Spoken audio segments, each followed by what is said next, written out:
people that waited in line just to share this experience of Venom, Candyman, Night of the Living Dead, The Rock, Final Destination. But I want you to know you are now entering the Cinema Chop Shop.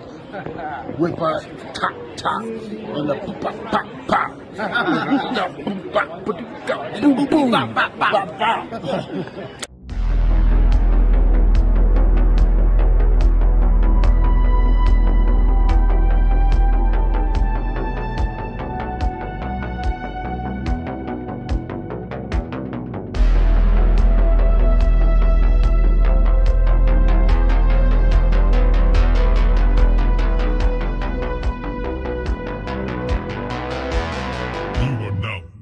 Cinema Chop Shop. What's going on, everybody? It's Davey from the 80s, and you're now entering the Cinema Chop Shop, so park your ass right there. While you're there, don't forget to hit the like, the share, and the subscribe button. And today, we're here today with a review for Ballerina, a John Wick tale, or whatever the fuck it's called.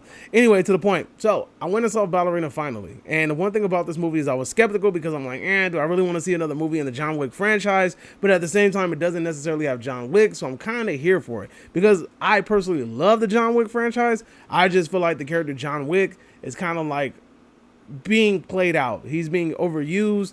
He's being overutilized. And I feel like we need to start pivoting in other characters. Like old boy that played Scorpion in Mortal Kombat, I forgot his name, or even the other guy, the blind dude from Ip Man. I feel like we need to start pivoting into those characters because I feel like it'll make a little bit more sense.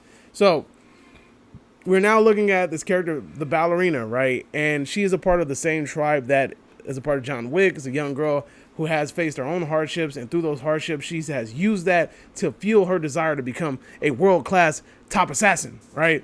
And also, she is not forgetting about her revenge. So that's what's basically leading the movie. Now, when we look at it from a standpoint of originality, we've seen this story play out before. If you've seen any sort of revenge movie, it's the same damn concept. It's nothing special. You know, they're not trying to reinvent the wheel.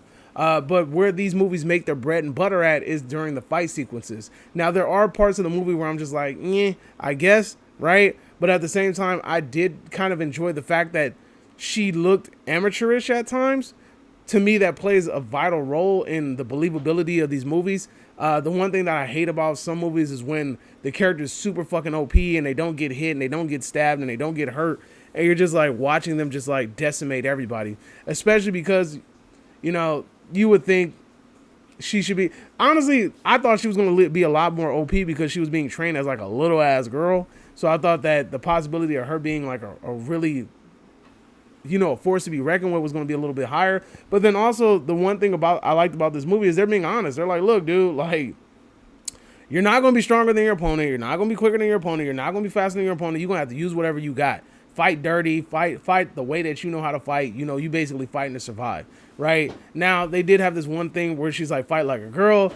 That kind of came off as a little cringy. I was like, I don't understand why you need to say it like that because it comes off as a little weird. But sure, whatever, right? I think they should have just emphasized, like, look, you're not going to be stronger. You're not going to be faster. Like, you have to, like, fight the way that you know. You got to basically fight to live, you know? And, like, your life depends on it because it does. And, you know, that's what she ends up doing throughout this whole movie. She's getting her ass whooped, and she's just like, well, I need to survive. So every single fight that she has, she's doing it to survive. Now, I will say that this movie, although it doesn't reinvent the wheel, there are some pretty cool fight sequences in this movie. The third act has one of the first times I've ever seen this type of weapon being incorporated into an actual film. I thought it was freaking fantastic. The stunt team behind this movie is freaking A+ for even going that route. And this is the thing that I love about the John Wick movies. They're not relying on fucking CGI all the way to do every single stunt. Now, there is a CGI scene in this movie that is obviously CGI because it looks like a badass video game.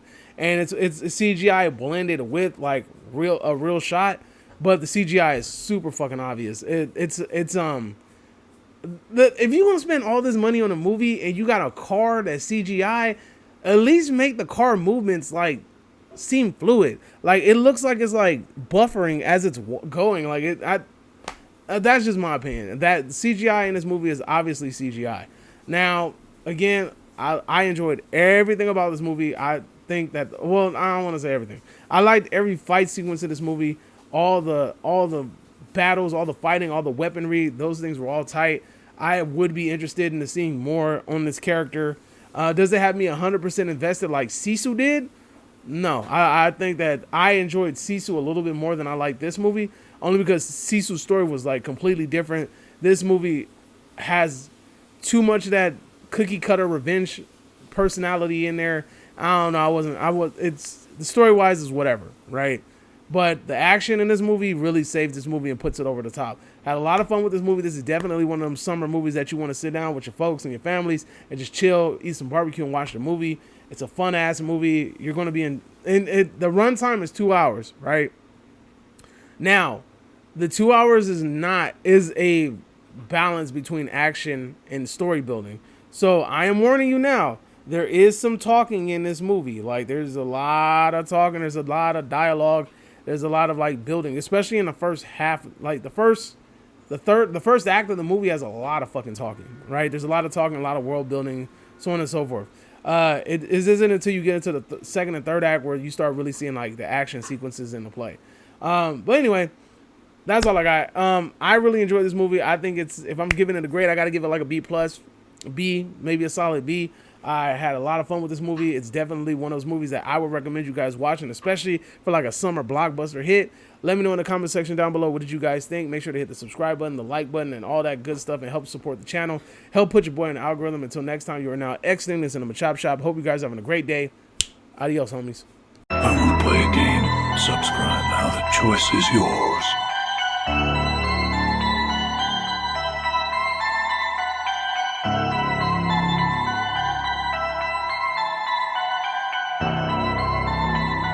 You're now exiting the Cinema Chop Shop.